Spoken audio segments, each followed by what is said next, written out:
Welcome back to Deep Thoughts, ladies and gentlemen. We're going to go for round two of these whiskey sticks from my father. He sent me another one because I told him the first one was so good. I swear this one was a little bit bigger, but I can't remember the other size. So the listener that brought up in a comment on YouTube this amazing thing about Egypt that changes the entire game. It absolutely wipes out any doubt that these individuals were initially Egyptian, for sure, in my opinion.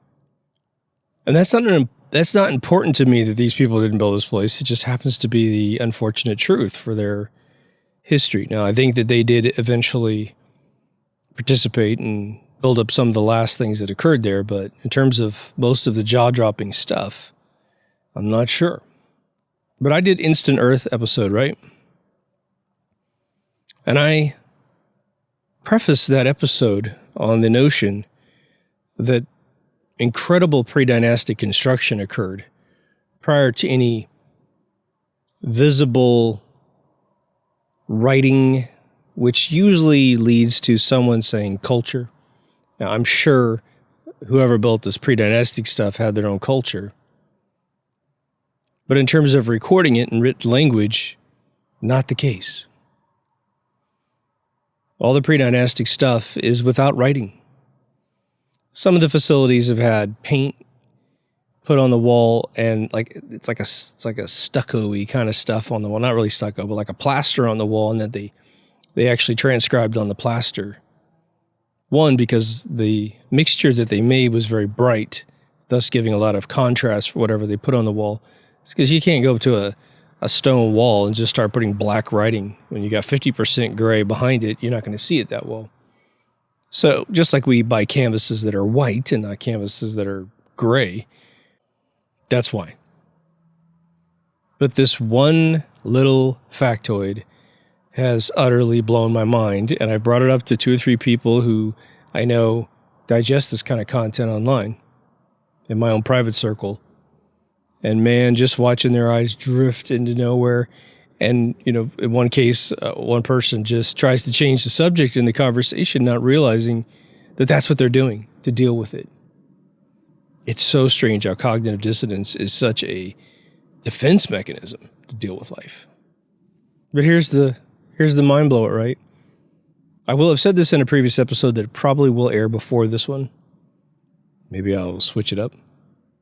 Now, in my home, as a result of being in Egyptology, as any one of us searching on things and buying things, I was living in the San Francisco area, and I ended up buying every single book I could find on the subject. And in my books are hieroglyph after hieroglyph after hieroglyph that are translated into English. And you find all kinds of things in those hieroglyphs that you didn't know were written long enough ago to be in a different part of the world. Like the prodigal son story is a hieroglyph. Not a lot of people know that. I didn't know that. But now, there is one thing that I have never found mentioned. And you may have something. I don't have any of it. I studied Arabic so that I could attempt to translate hieroglyphs. Still, that's how many hieroglyphs I've looked at to do this. Now, I can't translate them fluently or anything, but I can get pretty good at, meticulously translating the consonants and looking up things.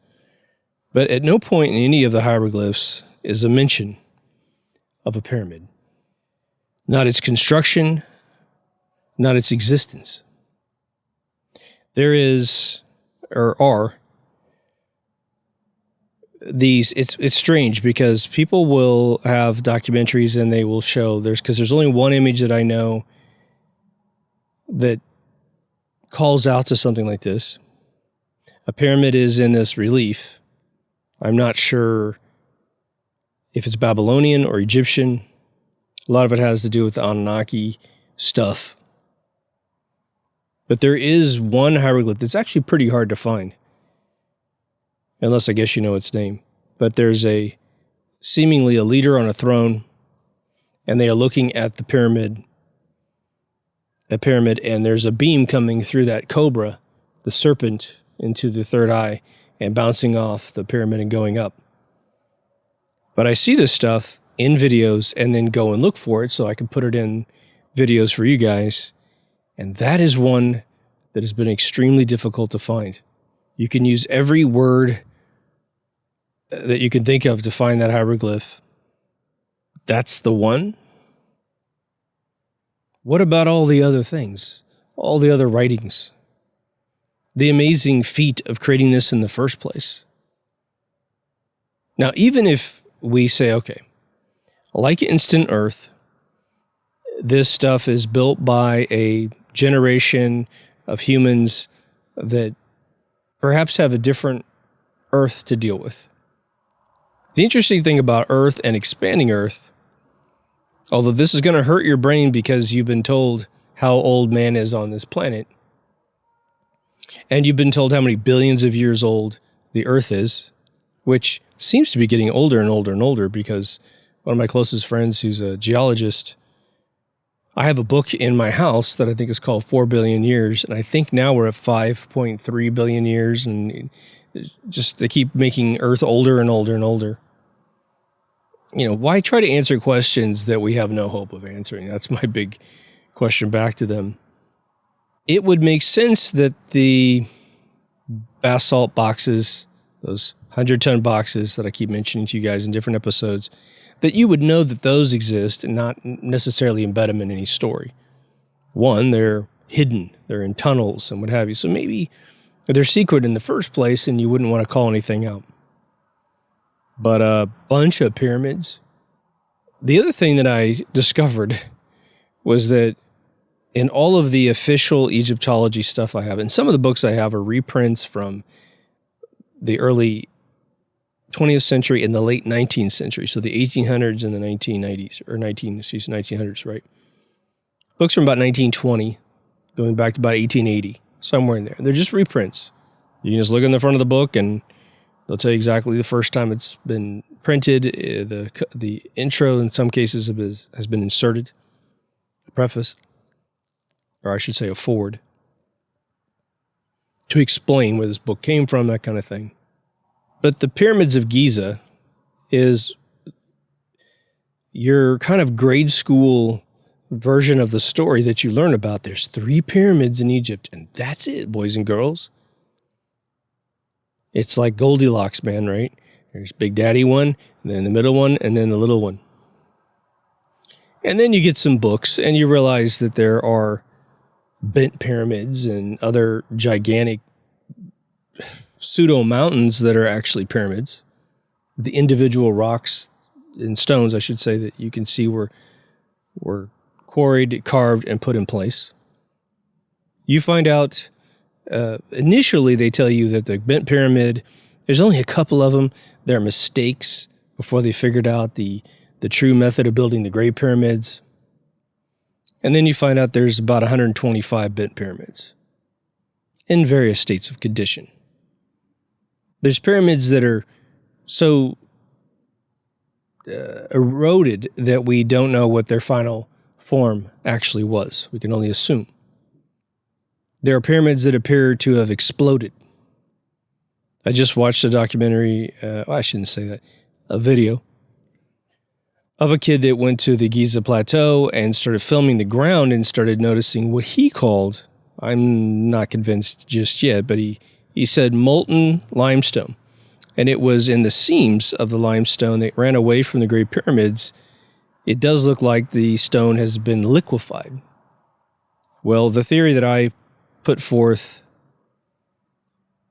that Brian Forrester has a totally different mechanism for making this happen, but we're actually speaking the same language when it comes to the final product of what happened. He read a book on a plasma charge that comes from the center of the galaxy and flies our direction and just hurts statues in Egypt, right? That's a bunch of malarkey. But the fact that if you study Tesla and the Wardenclyffe Tower and the siphoning of plasma energy from the core of the Earth out, You get, if you build 1,000 pyramids all over Africa, and you're siphoning this stuff out, and you put too many of them close together, or you just simply build too many of them, you could siphon out a pretty bad light show. And you're going to have some pyramids be the epicenter of the siphon overcharging. Could be the method in which the pyramid was built. And you're going to get a pyramid to explode. You're going to get white plasma energy just barfing out of the ground. You're going to have statues knocked over and fried. This could have also happened in South America, where they have a few structures that are similar. Although I don't know about the electrical properties of the ones in South America. I just don't know. Maybe they're exactly the same. But in one fell swoop, these pyramids are deemed evil because they overbuilt them. How do you disable a pyramid for being an electrical outlet to the center of the earth? You take all the veneer stone off until it's no longer non-conductive, protecting conductive, right? Non-conductive outer limestone, protecting conductive internal limestone, which is also laced with red granite, which is a very conductive, what geologists apparently call a liquid rock. The pyramids not being in ample supply inside hieroglyphs is a mind blower of pretty much epic proportions, man. It would almost suggest that the instant earth theory, which, to clarify for those of you who haven't gone off and watched that show, that this is a container of some sort that we are in, with the illusion of cosmology, and through different phases, societies are allowed to exist, and then they get wiped out, resetting it back to an instant earth situation. It just dawned on me. Imagine you're the president of the country, a country, any country, but a first world country, or a super overpopulated third world country. And somehow you learn that this is about to occur on your watch, that they're about to reset the world. And therefore, all of the things that you were refusing to do with your life for all kinds of reasons, money reasons, immoral reasons, or whatever, you just throw the cuffs off and you go, hey man, I'm doing everything I want because this place is about to end. Because we met the dome owners and they're like, maybe they don't believe in a God or something, right? Who knows? To do whatever you want. How do we chronologically set up a world that has three distinct areas of construction? Subterranean tunnels that are utterly mind-blowing. The arch was created in Egypt, not in Rome. In fact, the arches that protect this beautiful box that Uncharted X just did a video on about 6 months ago, it is the most precise box ever created by human hands that we've ever found. It is utterly stunning. It's purposely slanted 4 inches from one side to the other, so it's got a slope to it. I'm going to show you pictures of it. As you walk into the chamber to get to this box, there's an arch that's mind-blowing, beautiful, big-ass stones, and it's a interesting offset stone methodology of creating an arch, which, in my layman's understanding of arches built in Rome, I don't know that I've ever seen this technique used anywhere in the sort of ancient world. I think I've seen it in more modern construction. But it's so tough to put together an arch that there are fail videos out there where people are putting together an arch for a bridge or a sewer system or some underground thing, and they fall. That's how difficult. And they already have custom machines that are there to prop up arches, and these Egyptians just knock it out of the park. The other thing that's interesting is I started studying just with my eyes as I watch any type of archaeology video, the average head room between the people walking in to get to these exotic locations inside pyramids or chambers. And it does look as if either the Egyptians were or I should say, whoever built this place was very practical and built it just to the average height of a man, and therefore it's very close to their heads, or they built them at that height with actual clearance for their heads because they were smaller people. And man, making these people any smaller than us, been looking at the construction techniques, it's freaky. This box, this amazing box, doesn't appear to be capable. It's all one piece of stone. It doesn't appear that there's a method of getting the box into the chamber that they built for it using the hallways that people have discovered. So it looks like they put this box there and then built the pyramid on top of it, which is massive. It looks like a little mountain until you get up close to it and you're like, oh my God, those are stones.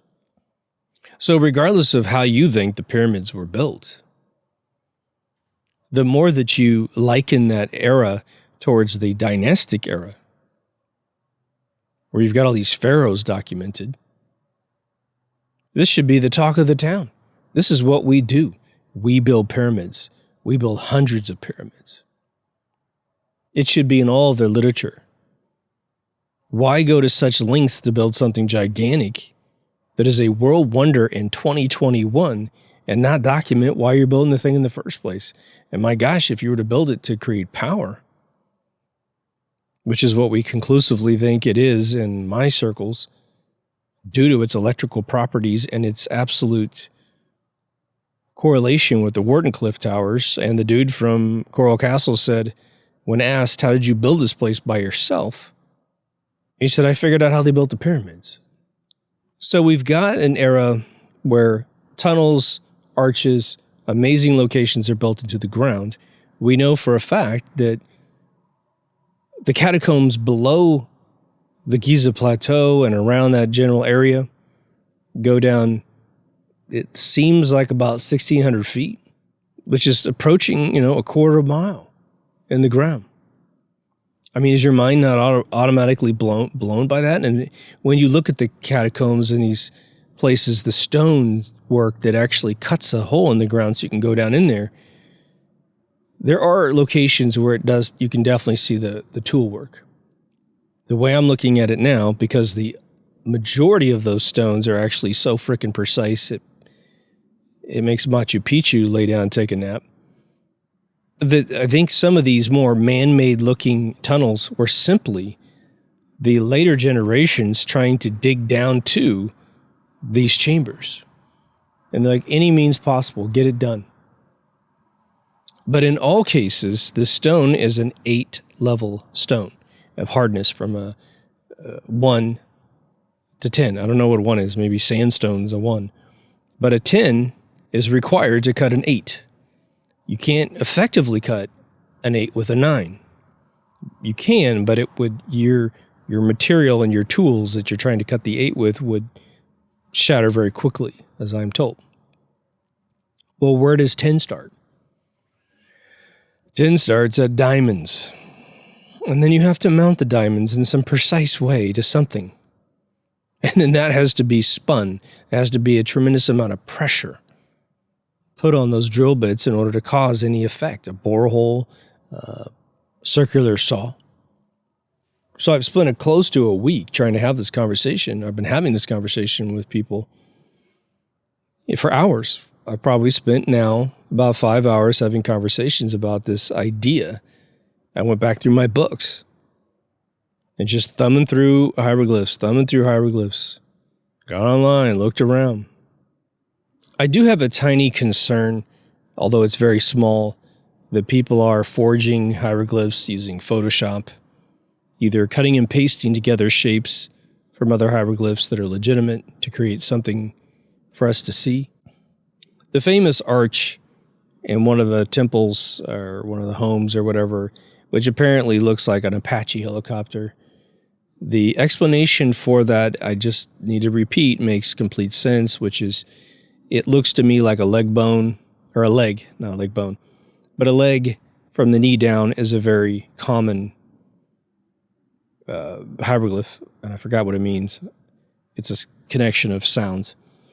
And someone then carved on top of that, giving it sort of the body of the vehicle, which is another pretty low-hanging fruit thing. So when you see the picture where they show you the overlapping hieroglyphs, I just need you to know I've been looking at those shapes for 25 years, and it does make complete sense. So the idea that they would have Apache helicopters of all things negates finding something legitimate out there that's totally different than any of this other stuff. So it's a logic problem. This is a logic problem. Even with our instant Earth or reset Earth or mud flooding Earth theories, which are all different ways of saying the same thing, how do you stack up chronologically a dynastic period that's writing all this stuff out, but doesn't mention the pyramids and the writing on the side of the basalt boxes, which apparently is local graffiti by some pharaoh or something trying to claim these boxes as their own creation, because the hieroglyphs on the box are extremely remedial, can't draw a straight line on a box that is mitered perfectly. It begs two different eras to be considered. I think these objects have been found by modern Egyptian Egyptologists, especially that nutcase that's, I think, now gone. God rest his soul. I don't know if he's even alive. He's the guy that loved TV. But they find those boxes and they mark them up. But I need to find out when those boxes were initially discovered, because I'm pretty sure they were probably discovered in the 1940s at the latest. Where do we place it? Let's put three things in our head.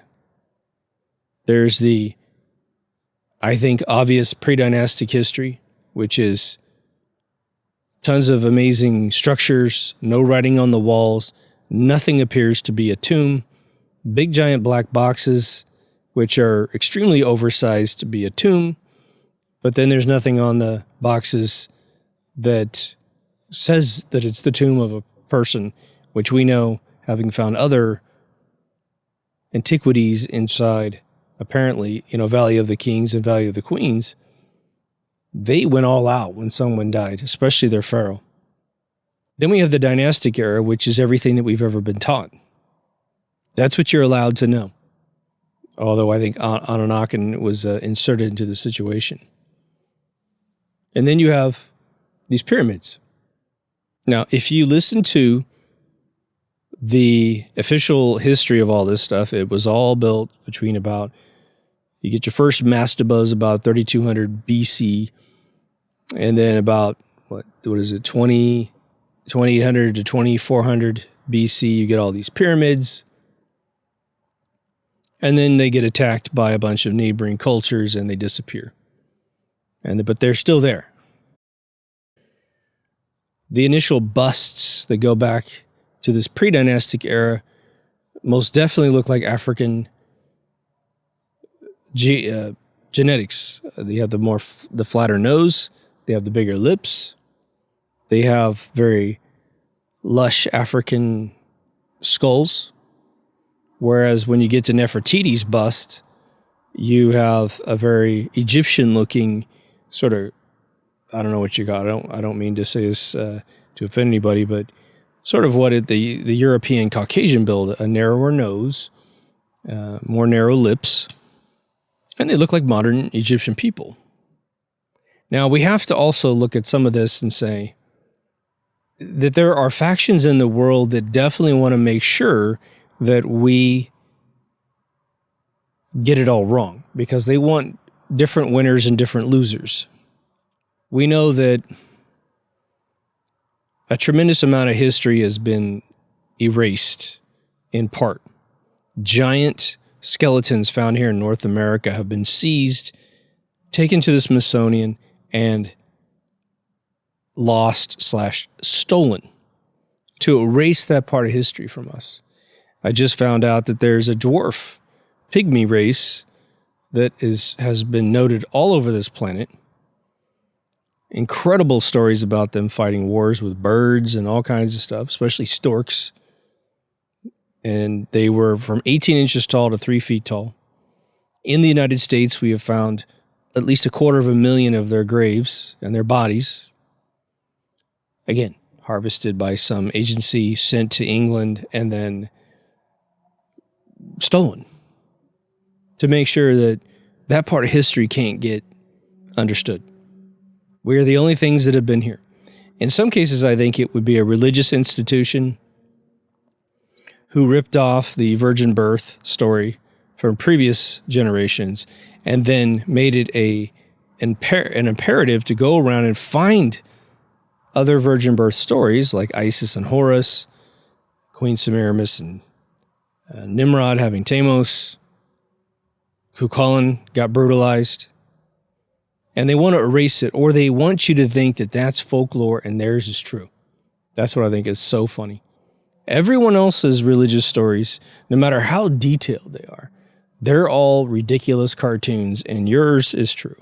Have fun meeting God, okay? Just have fun with that one. It negates a tremendous amount of who we are as human beings on this planet.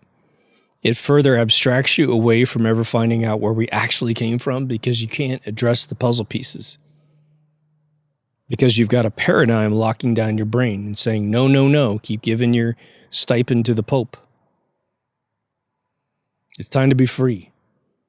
It's time to take what is true from those stories, and they're divine. They don't have to be true to be divine. The irony is that a character who spoke in parables is a parable himself. There's nothing wrong with that. You can be a superior human being to others if that's your game. It's, we all want to be superior. I mean, in terms of our very best version of ourself, be superior to yourself, So it was documented that when the Romans took over Egypt, and thank God we had the Ptolemy family, which is Cleopatra's family. They were Roman as well, and they said, look, hey, don't tear this place apart. You already have done way more damage than you should have. Trying to erase history. Christians went down there and defaced hieroglyphs, defaced history. And then it was blamed on Pharaoh re-engineering of history, meaning one pharaoh tries to erase another pharaoh's existence. And I will tell you that's a bold-faced lie. Why is that a bold-faced lie? For several reasons, but here's your easiest one. What is a hieroglyph? Well, it's either paint on a wall, it's various colors on white plaster, which could easily be burned off, wiped off. You could make it water soluble, make it come off, replaster. You could replaster on the old one and then write a brand new story on it, and that's how you could erase it. And there would not be a massacred wall where someone is just throwing black paint on the wall because they're trying to get rid of something that was written. So that I've never seen. I've never seen anyone play with the plaster walls. If you have, let me know. But the stone relief, either it being a relief into the rock or embossment out of the rock, would be extremely simple for these stone masters, okay, to shave down that wall and re-relief it, re-emboss it, and no one would know that the previous dude existed. That's how easy that would be. What makes sense to me is when you see these massacred stone hieroglyphs that have just been brutally chipped. That's an ignorant Christian going down there, a white man who has no idea how any of this stuff was put together, and just saying, get rid of that. That looks like, they don't even know how to read it at this point, right? But that looks like it might be interfering with our story, so get rid of it. Ching, ching, ching, ching, ching, ching, ching. Okay, I'm done, boss. What do I do now? Get that one over there. And these would be not necessarily the citizens of Christianity. Don't get me wrong. I'm not trying to point a finger at any one of us. It's just the agents of the Jesuits or the agents of the Catholic Church. This was a giant $1 trillion business for them to create this religion, transfer the Senate into saints, which is what happened. There's 44 popes in the first phase of the Catholic Church. As each one of them died, they all became saints with these fake stories behind who they were to make them holier than thou, literally. of course, ascending to stand before God in a special, wow, unbelievable, right? Apparently you weren't made equal. Doesn't mean they were all bad people or anything, but that's how it went down. So we have to keep in the back of our head at all times, there are historical revisers. They've been here forever. We see it happening in real time today. Case in point, I had 3 friends on the Capitol steps on the 6th of January. All 3 of them said, look, man, it was very, very peaceful, but when I went home and watched it on TV, it was insane. It looked like a war zone.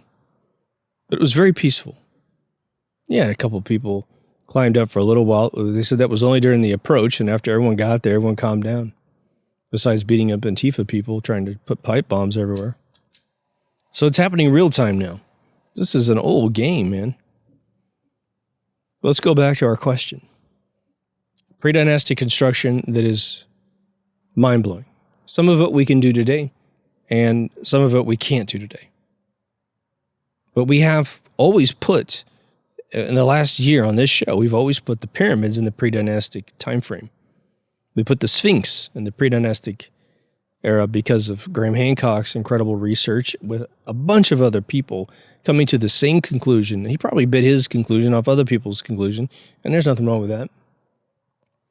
That the last time the constellation Orion would have been in direct sight of the Sphinx would have been 3500 BC. These pyramids are not mortared rocks like the normal brick wall that you see that's a part of any structure in your town, right? These things are laid in place on top of each other. There's theories about the rocks being poured into place, which is absurd. And, it's funny because I see channels that I really respect, and they will go after these theories and just to make them clickbait, will start to tell you that there's validity in theories that there's no validity in. But what they do is they put their fingers in their ears when they actually talk to people who know what this is all about, and they go off and talk to some official science conspiracy theorist, you would say, and just construct something to milk you.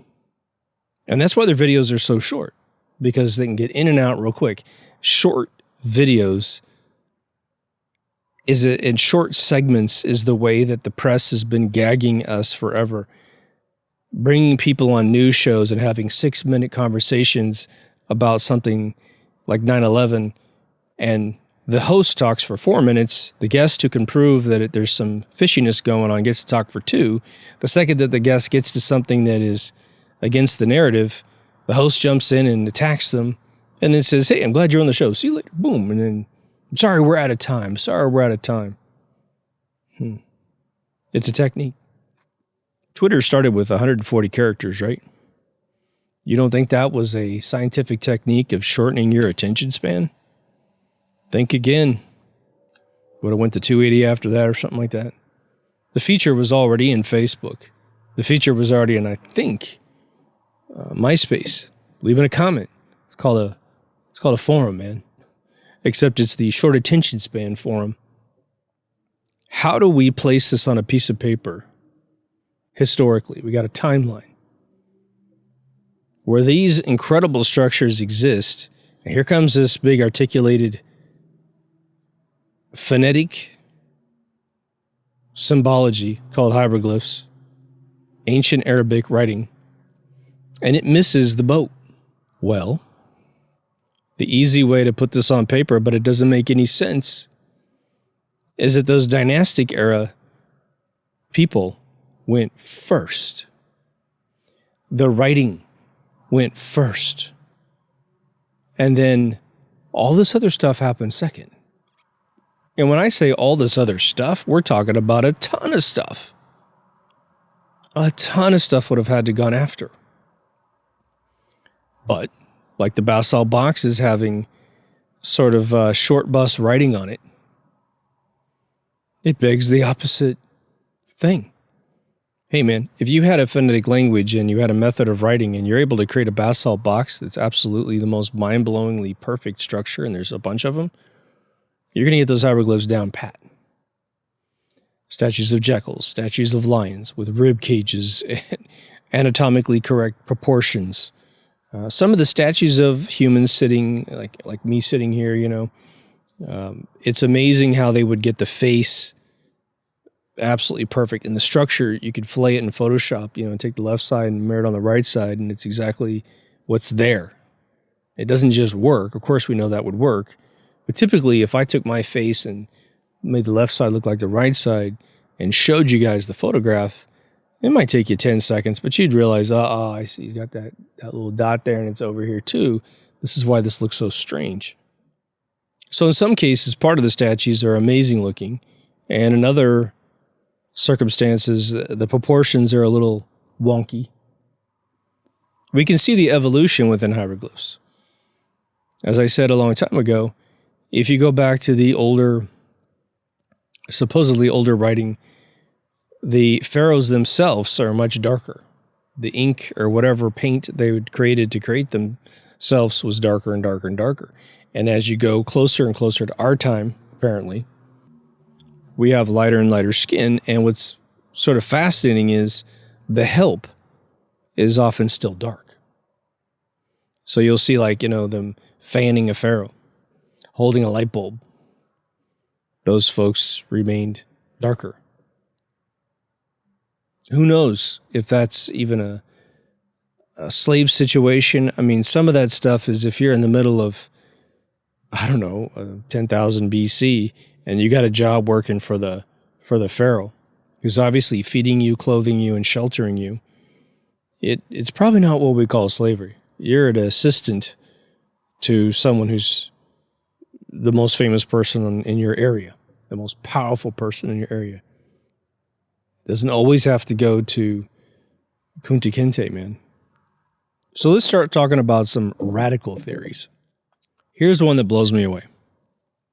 Just to set you up in your brain, especially those OG listeners. I'm only going to say a couple sentences, so don't worry.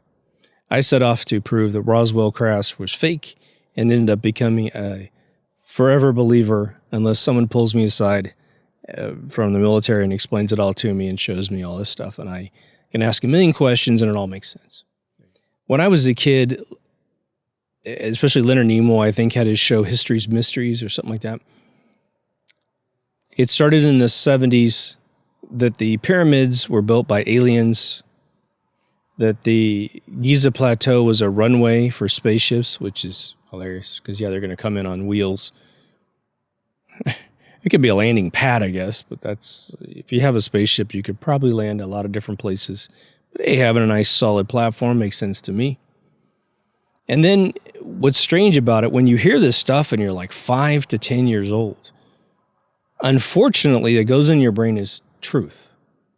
Like, I thought King Arthur really existed until I grow up. I thought that when I was a kid that you could fly like Superman around the world backwards and you'd reverse time. Like comic books are real when you're children.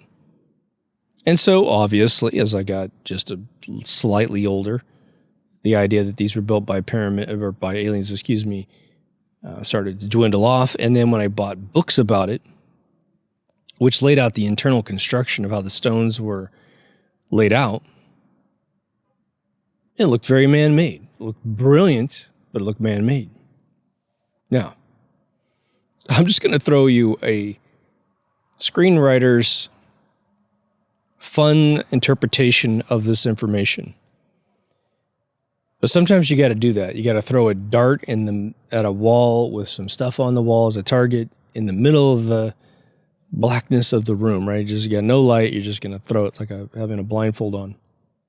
I'm convinced, for scientific reasons, that these pyramids generated power. The pyramids were the catalyst, like the first Tesla coil using Colorado Springs by Tesla, to start the siphon. You've got to get some push going in. I mean, we do pull out on a tube, but if you want to do it the way he did it, you push a little bit of power in, but you also have a unit that's going to pull out. It's your ground Tesla. So one's your positive circuit and one's your negative circuit going up.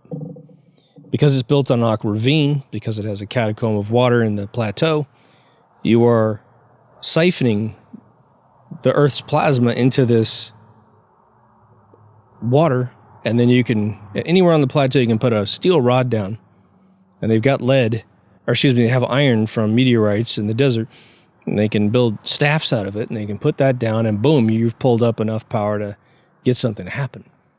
And it's all DC current.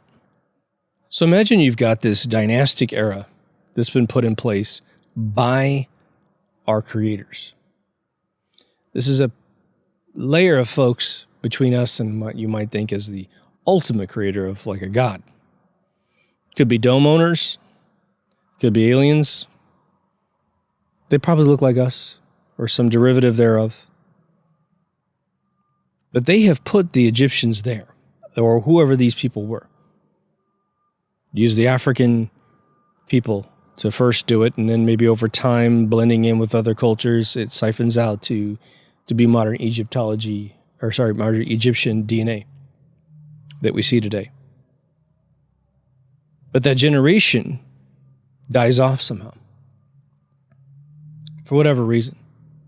But our captors come back to either, pardon the pun, recharge the area. It's died out. They build this weird stuff. And the thing is, like, it'd be a fun little sci-fi story to say they built the pyramids to recharge their equipment to leave, or they built the pyramids to charge the equipment to cut stone or to do whatever they needed to do to build another culture. Or imagine just, what happens when you buy a fish? Let's go to that. You buy a tank first. You buy the rocks. You buy a little scenery. You buy a pump. You buy some oxygenated thingy, right? Then you go get your fish and you put them in the tank. Once you've measured all the water, all the pH is perfect, then you put them inside.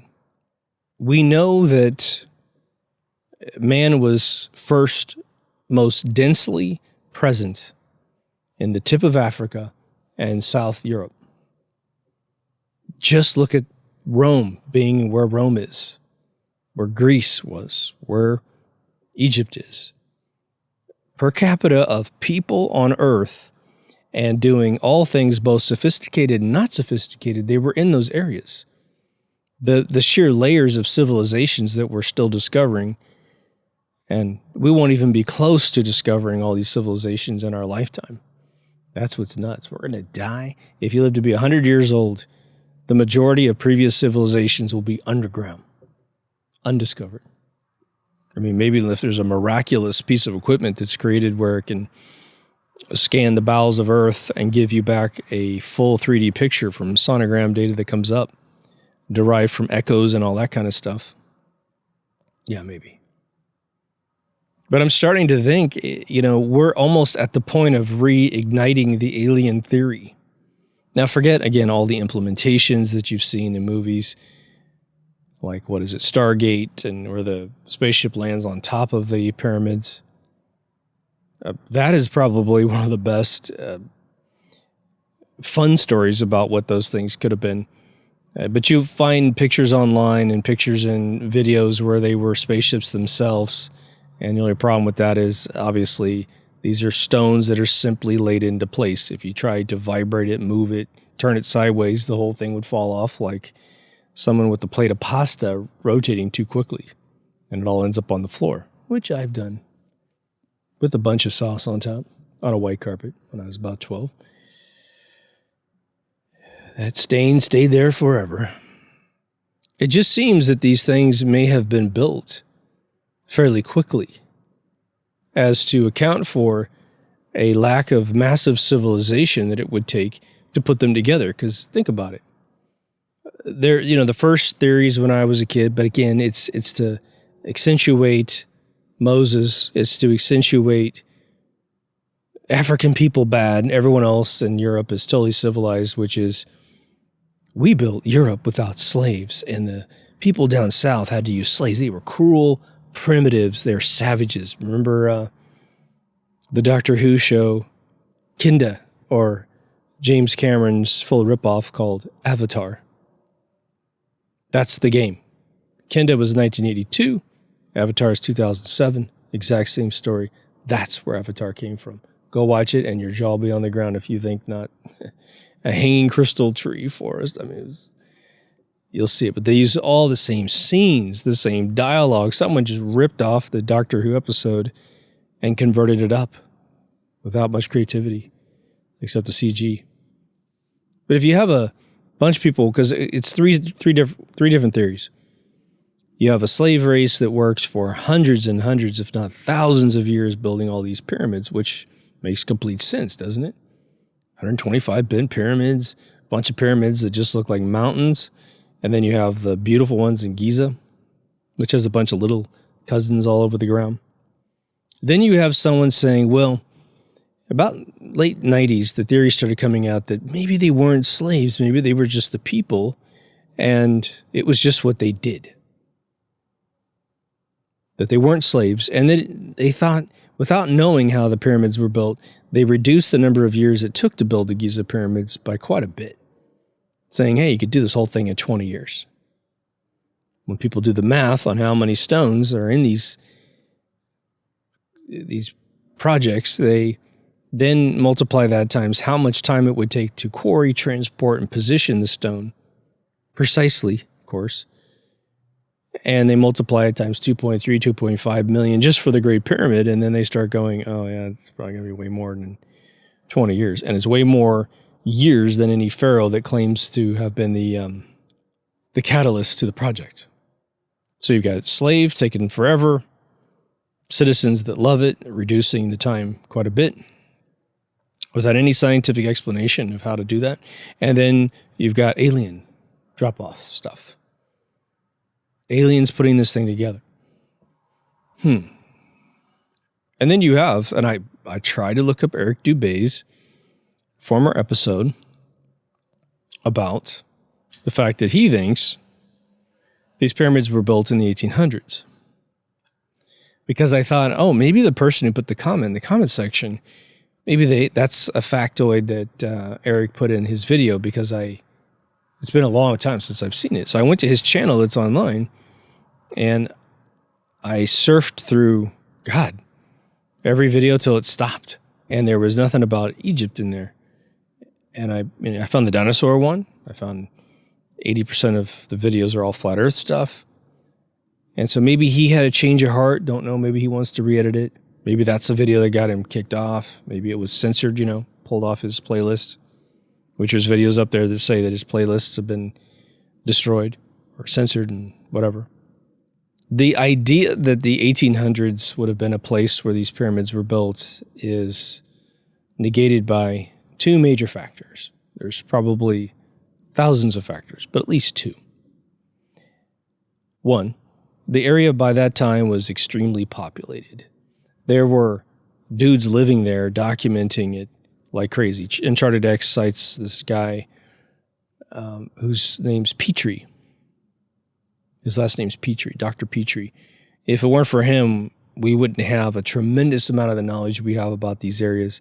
And his writings are now being legitimized because what happened was he writes all this logical stuff, studying things for years. I think he spent over 20 years down there. And then the Royal Academy of Sciences, which is your revisionistic history headquarters of the world, probably was in Rome initially. Now it's in England. They poo-poo all of Petrie's stuff for the most part. And they'll poo-poo stuff without ever going to look at the original thing that he sat on top of physically for perhaps a decade. Unreal. And then we have the rediscovery of Petrie with a bunch of people with video cameras, plenty of resources, plenty of internet communication with brilliant scientists, and who go back in and prove that Petrie was right. The fact that we have to go through this is nauseating. I hope in the next 12 months, if the world does a reset in a good way, that all these people could be labeled as heretics and the worst traitors to the human race, because that's what they are. Either that or they're just exceptionally ignorant and we just need to put them in a padded room. The secondary thing, besides people eyewitnessing all of this creation, you got Ansel Adams running around Yosemite Park taking the most breathtaking pictures in the late 1800s. Plus, the world's busy. There's wars being fought. They're trying to conquer Africa for all of its minerals and materials and orchestrating genocides. And, it's a very busy place.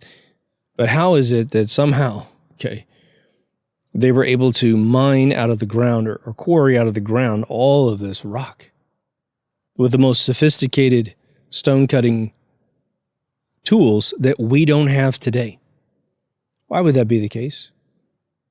Was it that Dean guy, I believe, if I have his name right? He's the guy that's the United States expert on stone cutting, not controlled by a queen. He's the guy that is a key instrument in recertifying Petrie's findings. But they brought him over there and they tried to drill a hole in a rock. They showed him all these statues. They showed him the pyramids. There's the Pyramid Code documentary, which is phenomenal, with a bunch of other independent scientists that are not Egyptologists looking at the pyramids. After a month of analysis, they said, man, I wouldn't want to be in this thing when it's turned on.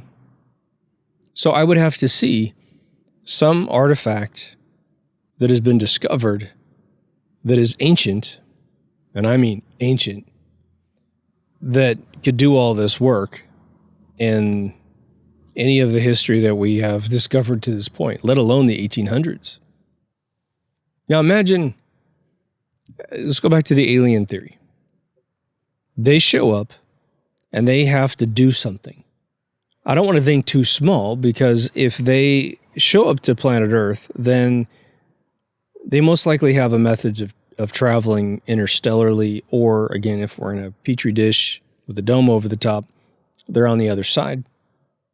They don't want to bring a bunch of things in that could be lost. They also have to be careful of building anything that defies the materials that are available here on Earth. So they would build something out of everything that we have here, perhaps using tools that don't get lost because they're too big. If you brought a big giant, 350-ton earth mover, you're not going to lose that thing. Make sure and get that thing out of here. Yeah, we're loading it up. 2 hours, we'll be out of here. All right, see you back at base. High five, boom. But it would beg the question, just like all the Star Trek episodes where they land on a planet, they bring a bunch of stuff down. It's a temporary stay. In some cases, they thought they were going to be stranded, and they start setting up shop. Still trying to hang on to the Prime Directive wherever they possibly can. It's one of these things, if you had anti-gravity capabilities and you had the ability to quickly cut rock, then you could create a scenario where these things could be put together almost with an automated drone system, if you think about it. But the other thing is the sort of counter-alien theory would be that we should consider that they would be operating on a global basis, regardless of what shape you think this place is. There's pyramids in South America, China, Turkey, South Africa. They're all over the place. I don't believe there's anything in North America. Correct me if you know different. I don't believe there's anything in Russia. Correct me if you know different. Now, it doesn't mean there's not amazing structures in these places that also blow the mind to pieces. But in terms of pyramids, it seems like these are pretty well distributed around the world. However, the schematic of them is drastically different, which automatically accredits man for these things. Of course, it gets more elaborate when you come to South America. So you build them in Egypt initially, and for a while, a bent pyramid's the thing to do. Now, what I don't know about all these pyramids that are not in the Giza Plateau is whether or not any of them are on a plateau, whether or not any of them are generating electricity, whether or not the gentleman who was in the Pyramid Code, who was I guess I don't want to say he's an electrical engineer. He said, okay, everything's there to make it a Wardenclyffe tower, to create a big chunk of electricity. But what about all these other places? I don't believe he was going to the other locations. I don't believe in my research I've seen too many pyramids outside the Giza Plateau that have any type of plateau underneath them, but it seems like that would be necessary, such that if you built on like soil/sand, you're going to get settling. That's why we pile drive before we build skyscrapers. That's why China has big giant apartment complexes just falling over, because they don't believe in science. I don't know, architecture. They're getting it down, obviously, because Hong Kong's tremendous. Built in sort of an aquatic collection of islands. They got it down now, but they had some rough roads there initially. But you go to South America, and the pyramids are well, the discovered pyramids, okay, have these steps on them. They're very elaborate compared to the Giza ones. But when I was, like I said, one of my producers from my video game company, he flies down there all the time. He was on a big mountain looking at the official pyramids, and his guide said, there's a ton of pyramids here. They just haven't told the public, and they're bigger than those down there. And my buddy goes, well, show me. And the guy said, well, you're standing on one of them right now. And he takes a look around, and he goes, yeah, right. This is an extremely intelligent dude, okay? And he said, well, let me show you. And he takes him around the corner and starts showing him stones that this place is made out of. Okay. It is beyond my capacity to believe that the sheer amount of catacombs, tunnels, boxes, fluted pillars, statues of people, the official Giza pyramids, all the other pyramids could have been created extremely quickly. Meaning beyond anyone's expectations, right? 1 year or something like that. Unless someone were to come up with some crashed spaceship that was also discovered in a catacomb, The other big question about sort of an alien drop-off theory, which our DNA suggests in several different levels, right, is the utter distribution of human form all around the world. Yes, there's pygmies, apparently, in pretty much every single continent. Maybe Australia doesn't have them. But we have all this, gnomes. We have leprechaun theories. But the amount of art I saw in this one recent anthropological video I saw was tremendous. I mean, there's mosaics in Europe of this dwarf race fighting these birds. It's written in old tales from Greek to Roman tales. But finding over 250,000 of these graves in the United States of America alone is mind-blowing. A friend of mine was telling me he couldn't remember the location, but apparently in South America, not too far over the border, they found a big grave of a bunch of large, giant humans. They excavated it, took it into, I guess, America or some other official location, maybe Mexico City or something. Started, looking at these. Someone comes, grabs them. And then the country locked down the location and said you can't go back and find any more. Because they know they found a ton and they only took a few, they're still there. Probably being excavated and moved away to make sure whoever's running this place is trying to temper the cross-pollination between previous generations of experimentation on this planet and us. Because what would be the harm? I mean, seriously, what would be the harm in us finding a bunch of large 13-foot to 25-foot human bones? What's going to be the big deal? The religious institutions will simply say these are God's people from the past. They were taller, bigger, lived 800 years.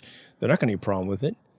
The pygmies, the tiny ones, 18-inch tall, fully formed human. I should say that these graves that they found of all these bodies between 18 and 36 inches, their skulls were completely sealed. So they weren't children. And apparently they were all buried with this little tiny black box that inside had a shell. And the shell was pretty much transparent with two colors. So one The outside color was different than the inside color. And they weren't sure where this shell came from. It didn't seem to match any known shellfish that we have today. And they said that the shell was absolutely 1,000% preserved. So, doctors and scientists came to these locations. One of them was a 6-acre site in Tennessee.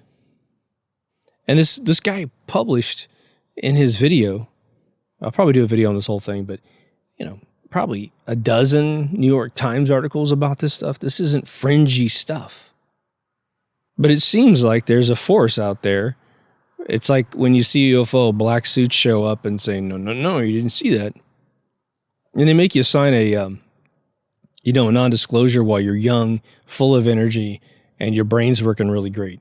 And then once you get to 50, 60, 70, now you can talk about it and no one listens to you because you're an old man. That's my gut feeling. So why would anything be left behind? That's the other big question if you talk about this resetting the earth thing, either by alien intervention, especially not God intervention. It doesn't make any sense. You might have a situation where someone says, look how beautiful this culture was. Or maybe, the thing is if you read hieroglyphs, there's nothing that says, can't wait to get back home to my home world or get out of this dome container and go see the missus and pat the kids on the head or something. There's none of that talk. It is the talk of standard Egyptology, pharaohs and successors and murders and hunting and rituals. It's all pretty above board. I mean, that's a lot of work if it's all fake. I don't think it's fake. I think it's real. But if all this amazing construction sitting around those people, my God, I mean, we got millionaires in the United States of America that retire to a community called Santa Fe, New Mexico. And they buy a home with their money. They balance all their retirement and their payments and everything. And then they go out and paint. That's how we discovered chemtrails. They had been painting for, 100 years in that area. If you were rich, you just set up shop there. In the late 90s, the sky turned into these dust clouds. So they wrote the Air Force and said, hey, could you let us know when you're going to pollute the sky with your planes so that we can not come on those days because you're screwing up all of our painting? And they said, we're not doing nothing. 107 says it's a defense shield against incoming ballistic missiles. Okay, buddy, whatever. Because we're just on the brink of nuclear war, right? I'm going to do a new update on the chemtrails thing coming up here. So rest assured, we won't skip over anything. The other title I thought was call it the Egyptian Paradox. Maybe that's a better title.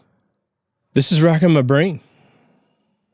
If someone hired me to write a movie that says, okay, this is, we have this producer meeting and they go, okay, you know about this, right? Yeah, you know about that. Pre-dynastic boxes, yep. And you know about the dynastic era, yep. And you've read all Graham Hancock's books, listened to all of his interviews, plus everyone else that's in his camp, Brian Forrester, the Uncharted X guy, Pyramid Code people. We got all their phone numbers. You can talk to them as much as you want. But now you got to explain why there are giant pyramids everywhere, and it's not just a common thing in all the hieroglyphs. I mean, it should be a ton of hieroglyphs. You have hieroglyphs where they drag stones and they're pouring water in front of a sled, but no destination of where these things are going. You have quarries where we can see very man-made, scrape marks to build the obelisks. And yet somehow they get these things absolutely smoothed out once they're dug out of the earth. But we also have circular saw mistakes on boxes where they went a little too acute with their angle and they abandoned the box. And the lid's still stuck to the box. They have a whole pyramid built around this precise box that Uncharted X just covered.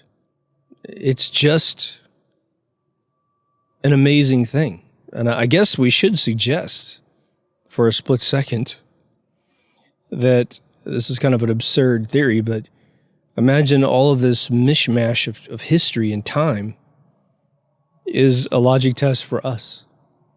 Or in a consensus reality where we're just agreeing on what is reality. And this is all fake. I mean, it's real, but it's fake. We've just imagined this place. That our power to imagine objects into existence and a paradigm that we call flesh and blood, our souls are imagining this together, that this is actually a dream, sort of, and we forgot to put the pyramids into the hieroglyphs. And now it's just stuck, because that's what everybody knows. But yeah, that's how I'd write the movie, probably, if someone said, you got to make all this make sense. Be like, how deep do you want to go, bro? These structures had purpose. These structures are not tombs. They're just not. They're not made by the pharaohs that pulled out the keystone and wrote their name on it. And just remember, like, we talked about revisionistic history for a second. When I first saw, because they love to make everybody savages but us, the modern people. Doesn't matter what race you are. If you're in a first world country, then you're an us. But they always want to make everyone else look stupid, primitive, evil. So if they need to wipe them out and genocide them, well, you've got 100 years, 200 years, 1,000 years of thinking of these people as savages. But South America and all the human sacrifices into these fiery pits that are at the top of these step pyramids, when I finally looked up the quote-unquote evidence of this being the case, it was a European man's painting on a stone where a guy, looking like the locals, holding up a baby and they got like little blood drops coming off of the body. Very European. Go look at art appreciation videos, would you? So you know when white men from Europe painted exactly like this. So when you see it, you're like, oh my God, there it is. Somebody got angry at me, I think, in a comment many years ago and said, oh yeah, well, I've seen all the baby skulls in some pit. Proof that was a human sacrifice pit of fire. Well, maybe. I mean, what was it? Christopher Columbus was being chased by the Queen's men for being a pedophile before he died. Okay. Well, what if they're, you should know that, what is it, a pyre? Isn't that what they call it? When you put a body on a bunch of wood and you do a Viking death, you light it on fire. Of course, they usually put it on a boat, Viking times, and send it out into the water, which is a gorgeous idea. Cremation right into the lake naturally. I think that's pretty amazing. If those skulls were truly existing all the way to the point where we can take a photograph in the 21st century or 20th century, then I think you should probably check sort of some logic there. But two, as far as we know, if that's real, when a baby dies, let's just say, because it's a primitive, more time, and I mean, everywhere in the world, this kind of thing happened. Some sickness comes through, bacterial, rat-based, plaguey kind of thing comes through, or they just simply stillbirth or something. What if it's a ritual to honor the child and it's a pyre type experience at the top of the pyramid? It's like you lost your, the priest comes to the family and says, you lost your baby. I know it's really tough, right? And there she's just destroyed, maybe. We're much more emotional today, perhaps, because we put a lot more around it, but they're very spiritual people back in the days, very, even in some case, pluralistic believers. They believe there's many gods handling all the different issues. But to honor this child and take away a little bit of pain, the high priest, takes it to the top in front of everybody, man. It's kind of a celebration of life, but it's also a time to mourn, and that baby gets burned up right there because it's already gone, but they cremate it that way and they leave the ashes there, thinking that perhaps God makes bones stay behind for some enchanted reason. For all you know, they gave the mother a particular bone to say,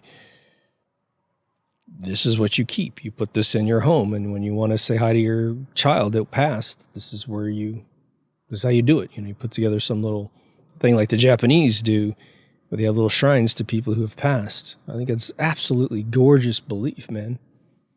I'm just saying, it's pretty flimsy stuff. And considering that this storyline has proliferated through time of calling other people savages. That's what we called the Native Americans, man. Oh, they're savages. They're savages. They just didn't like us taking their land. And so they fought back. And boy, as soon as they fought back, they're savages. They were so kind to the settlers, as documented by the settlers. Indian giving, that's a white thing, not a Native American thing. Scalping was first done by the white man, and so the Native Americans just returned the favor, man. They said, oh, this is the way you do it, huh? It's a non-fatal way to send a message. Poof. They got better at it than the invaders, right? But isn't it amazing that the pyramid in China, with all those amazing soldier sculptures in the basement, where every single face is different, every single person is unique. Why did I learn about that in my 30s? I mean, I know they just, gave permission to go inside, right? All right. So we didn't know what was inside. Somebody knew what was inside over there. It's now a tourist attraction. But why didn't somebody say to the rest of the world, yeah, there's pyramids everywhere?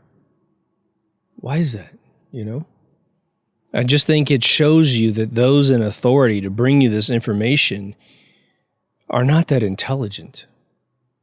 They just aren't. They know what they need to know based on their perceived need to analyze something, right? And so, a true archaeologist, if we were to say, you were to be skilled in all things that archaeology can dig out of the ground, then a true archaeologist would have to be a paleontologist, we'll put a little tongue-in-cheek there, and they would have to be structural engineers, they'd have to be architects, as the new discoveries in Egypt, they'd have to be electrical engineers, they'd have to know everything about anthropology to truly contribute to what they're actually doing physically, digging things out of the ground carefully, gridding out a dig, photographing it, not destroying the items as they dig them out of the ground. I mean, it seems like an archaeologist is just a ditch digger for an anthropologist, or all the other disciplines that might analyze what's actually coming out of the ground. But what happens in this society, and has happened your entire life, the authorities that talk to you about what they find and all of the explanations of what they find are the archaeologists themselves. And then you get into all the deception. All the deception of these guys to get funds for what they do. They make up things to get funds. That's why the first two guys that invented paleontology to find these non-existent things called dinosaurs, they lied for 40 years. Came up with 136 species of dinosaurs, where today only 32 of them are said to be actually in existence. And these are still the founding fathers of this science? I mean, give me a break. That's what I love about electronics. Electrical engineering. You can't lie about a lot of that stuff because, you can misconstrue what an atom is and all this other stuff, the fabric of the universe, because you simply can't sense it. You can't get anything down to that level. But if I said to you, build this circuit a particular way, and then turn it on, and it's going to do this, and you tried it at your house, well, then you should get the exact same result I'm getting. It's just math. But where you get to this blurry stuff, religion is the most blurry thing on planet Earth. But you get to archaeology, and, a lot of these guys are probably trying their best, to be honest. But if they need funding for something, there was a Dark 5 episode that was all about islands that no longer exist.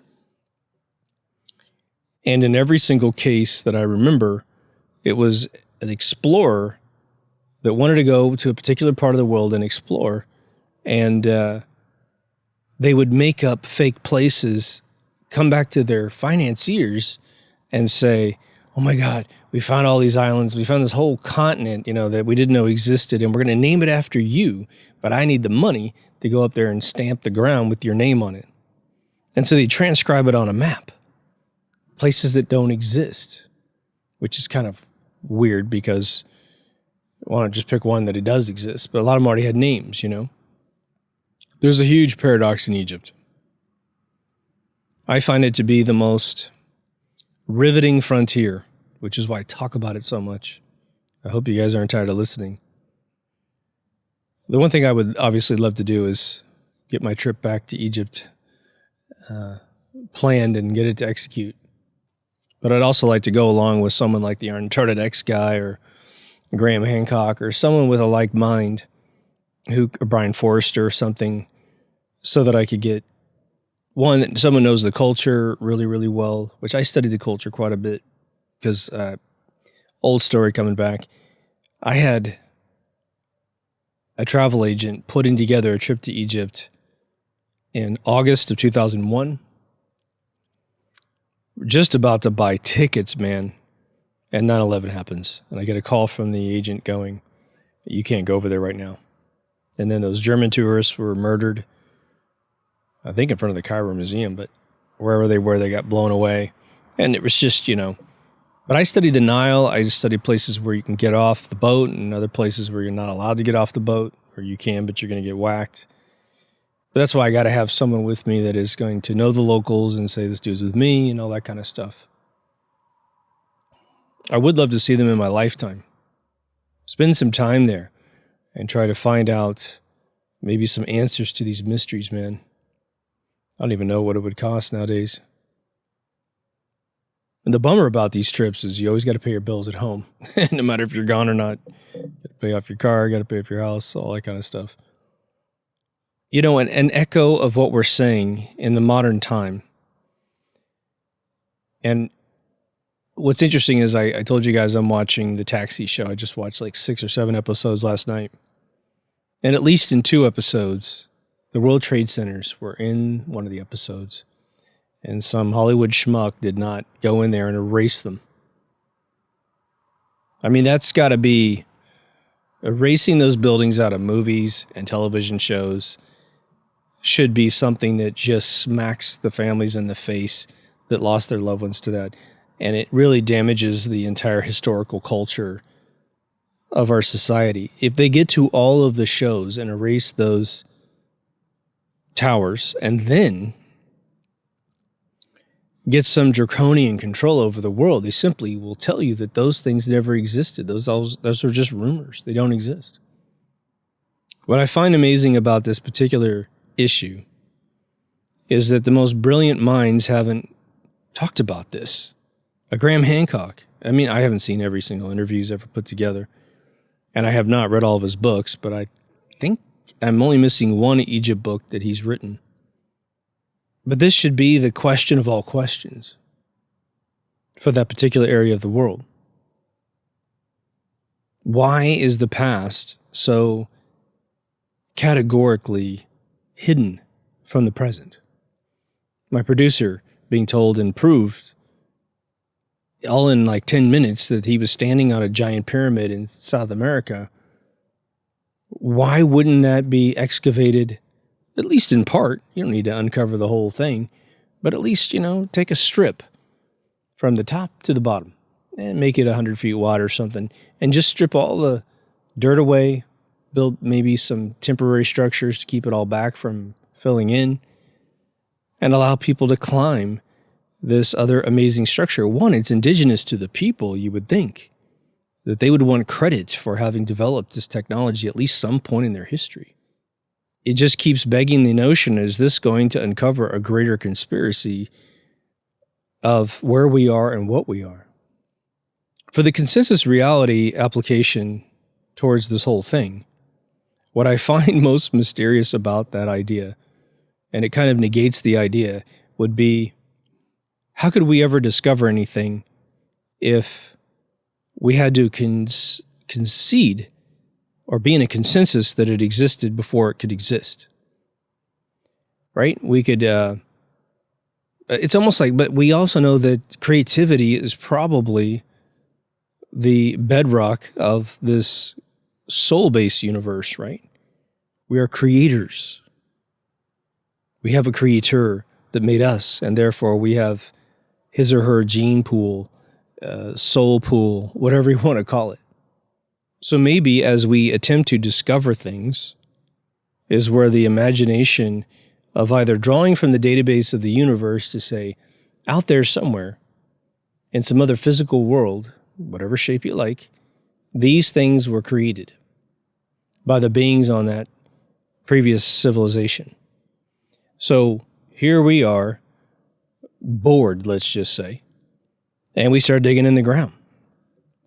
And we are drawing on a subconscious database of things that could be found. And so whoever's the most powerful mind in that region, or either the explorer themselves, the archaeologist, the anthropologist, whatever they are, they tend to have a very informed mind about everything we found so far. And so a little frog DNA from the universe, and boom, we got a new discovery. It's interesting when you have a dream and you get into sort of a similar kind of discovery within a dream. You know, if you woke up and you went to a really amazing place in your dream and you saw things that didn't exist in your realm, like I've been to the future a handful of times in my dreams. It's all in my mind, of course, I think, but I've seen beautiful structures in the middle of like a pretty shallow woods, but very dense. And it was like a clearing, and there was a beautiful big long strip of a pagoda with crazy cool furniture that I'd never seen before. And then when I got next to the house that the pagoda was a part of, the ground had this kind of purple aluminum looking. It kind of had the petroleum thing, but not too swimmy, not too rainbowy, but it was like a purple to aluminum to like deep purple trim. But you know, when you see those the pictures of how protons explode in a particle accelerator, and you see the big spins, this back patio, which was all made of steel up against a normal building, had cuts in the steel that were kind of like the path of an electron. Not quite perfect. Wasn't completely down to a fractal thing. But here comes a ship, and it lands, and its base had little protruding dowels that would plug into these openings, and then the floor started swimming, and the ship would just turn around and park itself. I mean, it was just the most amazing thing. I saw that again in a setting in a city, which was a nightclub that had the same landing mechanism. It was very cool, very interesting, right? But that was just all in my dream. So it proves that we can conceptualize things that we've never seen before. And so maybe there's a part of it that can bleed into this world. Or maybe this entire world is nothing more than a bunch of people hardening the cement of other people's creativity. Oh, what are you seeing? I mean, it was the whole thing of the shaman seeing the ship coming in from Europe.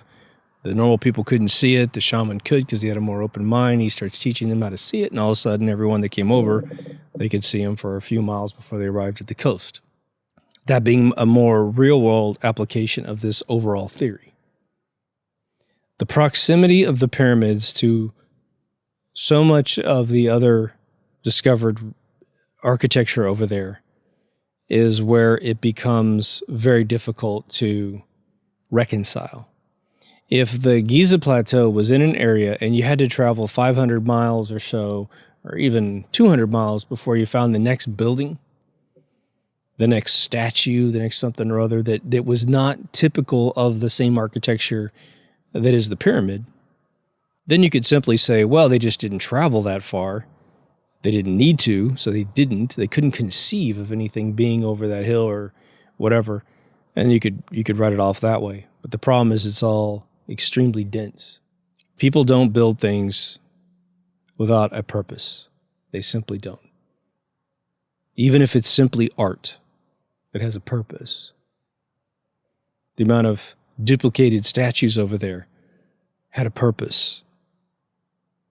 Building giant pillars, there's a purpose to it. It does, for me, you see the Parthenon, you see giant pillars building a structure, and there's a nice roof over the top. when I look at the Egyptian temples and what have you, a lot of the roof part is all gone. So it makes me wonder if that was ever to have a roof ever, and you need to get up there and take a look at the stones, because if there were giant stones on top, well, one, look at Egypt. When stones fall, they just leave them where they fell, So just an open air structure is probably what they were doing, because they knew how to encapsulate a building. There's plenty of buildings over there that do that. Their dwellings, their temples, in many cases are there, but big palaces built for people, supposedly. It's just infinitely fascinating, isn't it? But give me your information. If any of you really remember Dubé's video and maybe some points that might catalyze this conversation even further, please share those. If you know where there's a link to that video, if someone pulled it down and put it on their channel, please let me know. I know a lot of you actually do rip videos down because you know they're going to disappear when you like them. So if you still have a copy of that, let me know. You can use like some sort of file sharing service to get that to me so I can see it. I would be much obliged. And again, if any of you are typical Jeranism viewers and you're up there, this is a non sequitur. If any of you ever find the video of Buzz Aldrin saying on live television, once we figure out how to go to the moon, it'll be a lot easier to get to Mars. A bunch of you seen that video. Can't find it anywhere. It is embedded inside a Jeranism video based on NASA stuff. He has so many. I'm just going to have to figure out a way to watch them all to get that video scraped for our video. But once you see that, boy, it'll change your mind about reality, I'll tell you. But anyway, if you haven't been to deepthoughtsradio.com, please go. It's got everything you need: video, audio, social media. I took Parler off. I can't believe I still had that on there. I don't edit the site that much, but we have an all-new Remastered Season 1 on a different channel. Go over and subscribe until you see what you want to see, and then hop off, whatever you like. And for those of you making comments over there's not a lot, but I apologize. I don't go over. I forget that channel even exists. I need to go over there and comment back to you guys. I'm pretty caught up on a lot of stuff. So Facebook is pretty much a community realm. I don't get a chance to go into a bunch of that stuff. But again, if every one of you gets strike down for a fact checker, there's a trophy for you. But there's a store up there with a few items. There's a Deep Thoughts University apparel out there. And there is a couple ways to donate to the channel for all the Patreons. Thank you so much. You make it happen. Anyway, take care of yourself and someone else, and I'll see you in the next Deep Thoughts. Over now.